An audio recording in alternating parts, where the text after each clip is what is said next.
Good morning, good afternoon, whenever you're seeing this video. It could even be evening. We're going to go ahead and get started on the Pythagorean theorem. Now, this is the first lesson of the special right triangles and trigonometry unit 6. So today, we're just going to go ahead and identify different sides of right triangles, and we're going to solve for different missing lengths. Okay, so our lesson on Pythagorean theorem, and then we're going to practice solving for the variable on a right triangle. So that's what we're going to start off with. I hope that the person covering the class can take attendance with what is one thing that you plan on doing differently if you can this year. All right. So we're going to start off the class with a video, how to prove the Pythagorean theorem. So I hope you could pause this video and go ahead and start this TED Ed. It's only about 5 minutes. And come back here. All right, I hope you were able to watch that video because it does kind of give you some information as to the history of Pythagorean theorem and the fact that it wasn't really invented or it was really named after Pythagoras because he studied it, but it was used way before his time. Okay, so let's go ahead and take a look at some information as far as your notes. Okay, so our notes for the Pythagorean theorem. This is used to find the missing side of a right triangle. Okay, so we have sides A, B, those are called legs. So that's what, when we're talking about those, whoa, let's try that again. We're talking about these legs of the triangle. Now, the longest side, side C, is the hypotenuse. Now, the easiest way to remember how to identify the hypotenuse is it's going to be the side opposite the right angle. Okay, so if you can point a little arrow towards the hypotenuse, that's going to be the longest side is always the hypotenuse. Longest name, just remember it's the side opposite the right angle, and that's going to give you hypotenuse.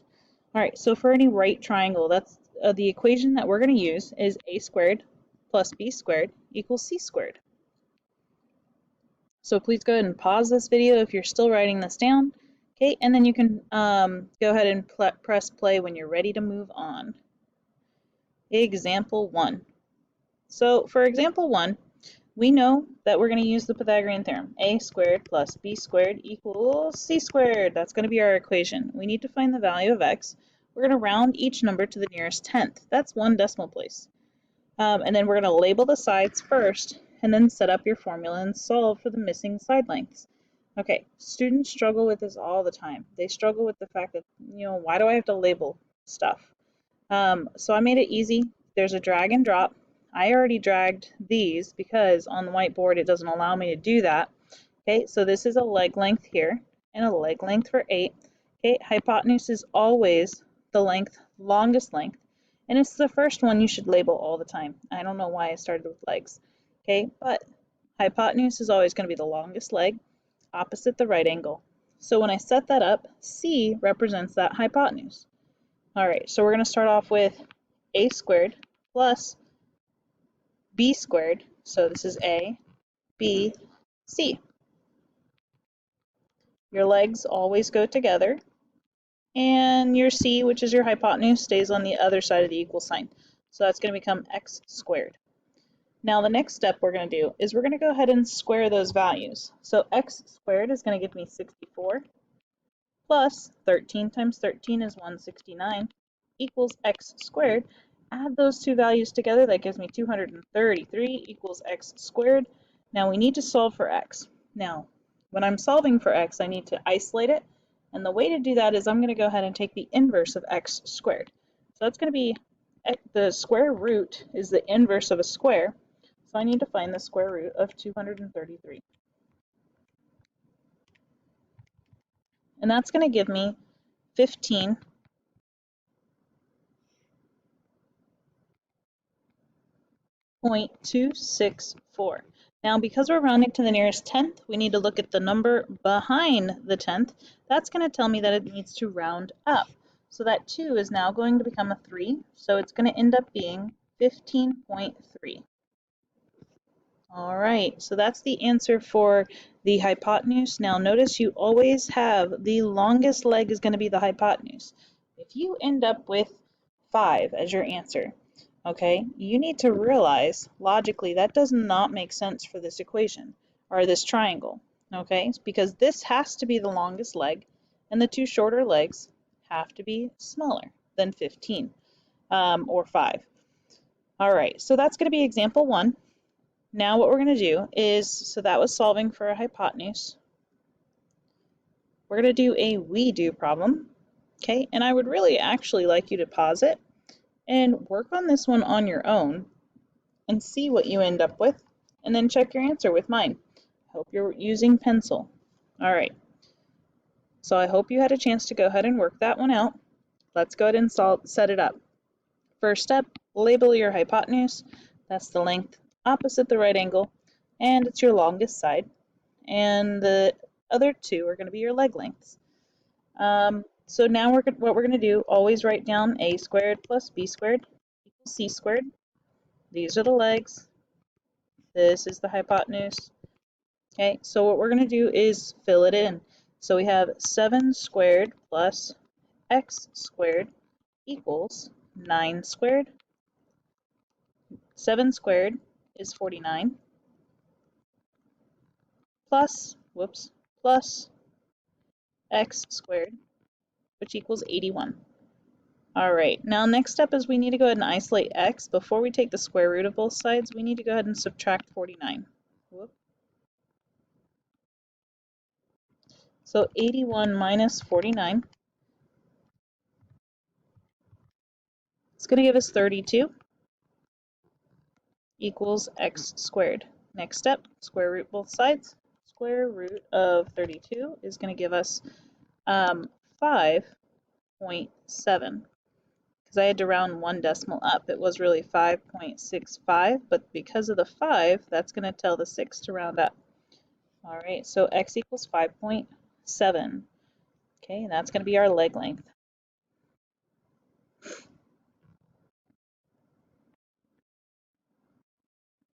All right, so that's example 2. Okay, for example 3, I would like you to go ahead and pause the video, practice this one on your own, okay, and I'm going to go ahead and work it out on my side, and we'll come back. All right, I ended up with 34.8. I hope that's what you ended up with as well. Double check your math. If not, go ahead and look at the math and see what went wrong. All right, pause the video if you need to.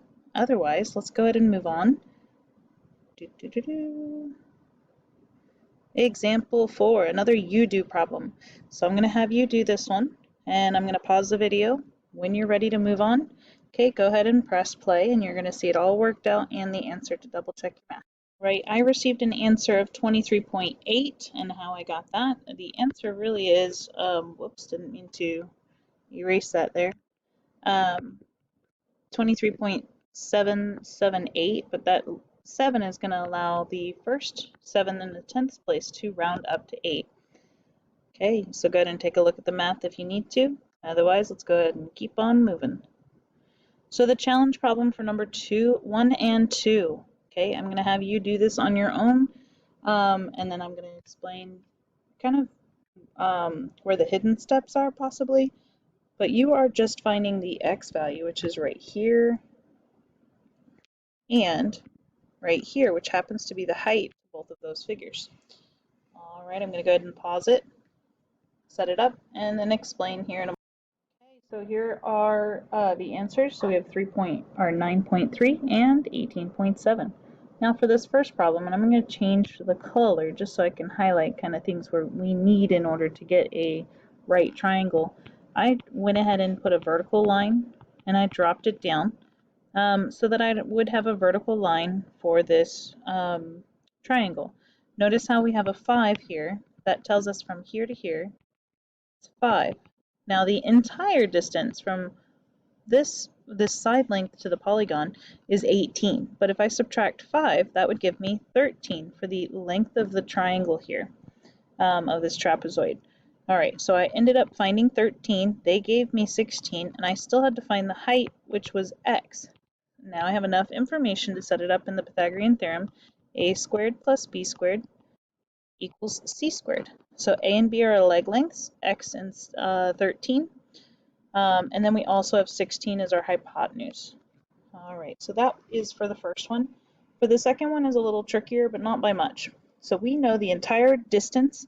There's actually three shapes here. If we look at this trapezoid, we have a rectangle and two triangles on either side. This is actually an isosceles trapezoid because the two sides are congruent. Now, whenever we're looking at that, interesting, it just changed to purple. Don't know how I did that. Okay, so when we're looking at this side is going to end up being 20 as well.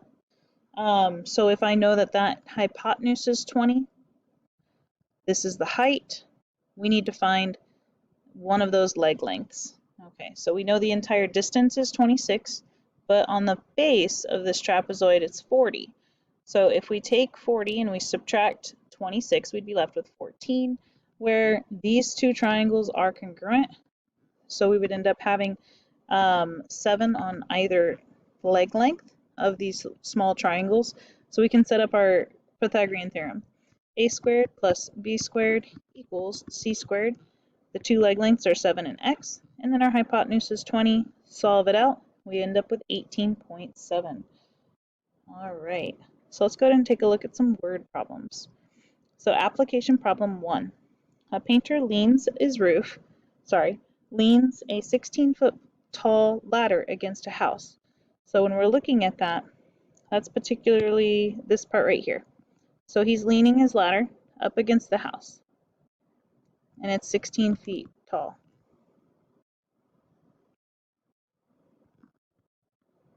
All right, now it asks if the base of the ladder is 5 feet, this is a little bit more than 5 feet, from the house, how tall or how high up the house does the ladder reach? So we want to know how far up the ladder will reach on this picture. And you are going to end up having a right angle. Otherwise, that ladder needs to be fixed because you need to make sure you're safe if you're on a ladder. Okay, but whatever. So we have a diagram. We have 16, and then it's 5 feet away from the house. But we need to find how tall it is. So we need to ask ourselves, what did they give us? They gave us the hypotenuse. We need to find that leg length, and they gave us another leg length. So we can start off with a squared plus b squared equals c squared, and that's going to be our formula. Our leg lengths are 5 squared plus x squared, and that's going to give us 16 squared. Simplify, so we end up with 25 plus x squared equals 256, as I erase everything I write. Again, goodness gracious. Okay, and we're going to go ahead and isolate the x value by subtracting 25 to both sides. We're left with x squared equals 231. Square root both of those sides in order to get x isolated. X is just going to equal 15.2. And remember, word problems require word answers, and don't forget your units. So this is going to end up being 15.2 feet tall, so he can access at least 15 feet. So that's important because if he had to reach a window that was 18 feet, he would need a taller ladder in order to do so. All right, so let's go ahead and take a look at the next application problem. We've got about 2 more. I would like you to pause the video and for about a minute or 2, work this problem out. When you're ready, go ahead and press play and see what you ended up with this one. Always draw a picture. Okay, welcome back. I hope you went ahead and solved this out. So Ashley jogged 3.4 miles east. So if she traveled east, okay, this is her starting location, and she traveled due east 3.4 miles. Once she reached there, she went 5.7 miles south. How far is Ashley from her starting point? So if we're looking from the bird's fly, we would start we would see from the starting point to this other end point where she ended up. And they want to know exactly how far is she from her starting point. So we're really looking for the hypotenuse. Because if she traveled east then west, that's our 90-degree angle, which would be opposite our hypotenuse. And these are leg lengths. So we're going to start off with a squared plus b squared equals c squared. Substitute those values in. 3.4 squared plus 5.7 squared equals c squared, which is x. We need to find that. And we're going to go ahead and square all of those values. So 3.4 squared is going to give us 11. Don't erase everything. Goodness gracious. 11.56 plus 32.49 equals x squared. Add that together, we're going to be left with 44.05 equals x squared. Square root. X is just going to give us 6.6 miles. So she's 6.6 miles away from her original starting point. Pretty good.